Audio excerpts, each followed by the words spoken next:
राजा भैया की पार्टी लगातार तरक्की पर है। जहां पर पंचायती चुनाव में 2 सीटों पर जीत हासिल करी तो 1 सीट पर हार का सामना भी करना पड़ा और दूसरी तरफ पिछले लोकसभा चुनाव 2019 में भी करारी हार का सामना करना पड़ा था। 2 सीट पर 2 प्रत्याशी उतारे थे लेकिन दोनों को हार का सामना करना पड़ा। लेकिन हार के सिलसिलेवार खेल को खत्म करने के लिए लोकसभा चुनाव की रणनीतियों में भी राजा भैया जुट गए हैं। लेकिन इस बार खुद को आगे करेंगे या नहीं, सबसे बड़ा सवाल है। लेकिन कई विपक्षी पार्टियों को टक्कर दे रहे हैं कुंडा और प्रतापगढ़ में, लेकिन अपनी ही पत्नी से क्या हार जाएंगे, सबसे बड़ा सवाल यह है।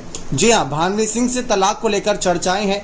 जहां 28 साल का रिश्ता टूटने की कगार पर है। साकेत कोर्ट लगातार इस मामले पर नजरें बनाए हुआ है।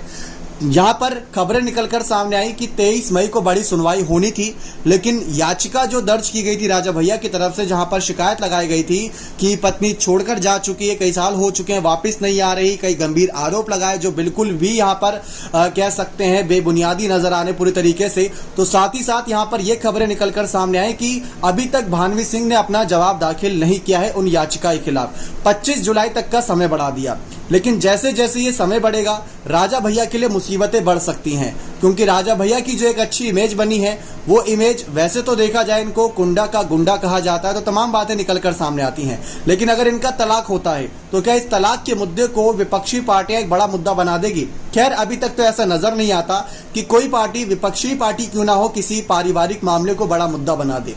लेकिन हम देखते हैं कि ऐसा होता है राजनीति में। अक्सर दूसरे को शर्मसार करने के लिए, नीचा दिखाने के लिए कई मुद्दे उठा देते हैं जो सीधा ठेस पहुंचते हैं।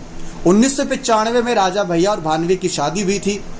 लेकिन आपको बता दें कि राजा भैया और भानवी सिंह के 2 बेटे और 2 बेटियां हैं। बेटों का नाम शिवराज और ब्रजराज है, जबकि बेटियों का नाम राघवी और ब्रजेश्वरी है। लेकिन इन सब के बीच अक्षय प्रताप सिंह को लेकर भी यहाँ पर खूब चर्चा थी कि राजा भैया की पत्नी ने इन पर कई आरोप लगाए, कई गंभीर धारा में केस भी दर्ज हुआ, लेकिन इसके बावजूद अभी तक उन पर कोई बड़ी कार्रवाई नहीं होती नजर आई।